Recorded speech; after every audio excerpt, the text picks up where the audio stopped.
ఒక్కరి మీద కూడా దేవుడు తన అభిషేకాన్ని ఉంచబోతున్నాడు. 133వ కీర్తనలో మనం చూసినట్లయితే, ఇదిగో సహోదరుల ఐక్యత కలిగి ఉండుట నివసించుట ఎంత మేలు, ఎంత మనోహరమని చదువుతున్నాం.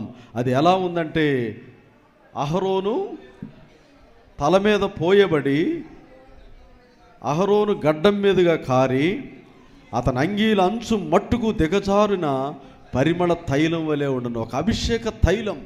ఈ అభిషేక తైలం అనేది నరశరీరానికి తాకకూడదు. అందుకనే పైన యాజకుడికి పాగా కడతారు. ఆ పాగా మీదుగా జారి అది వస్త్రం మీదుగా జారుతుంది. ఈ నరశరీరం అంటే శరీర సంబంధమైనటువంటి బాంధవ్యాలు, జాతి, కులము, రకరకాలైనటువంటి వైషమ్యాలతో ఈరోజు సేవ జరుగుతూ ఉంది.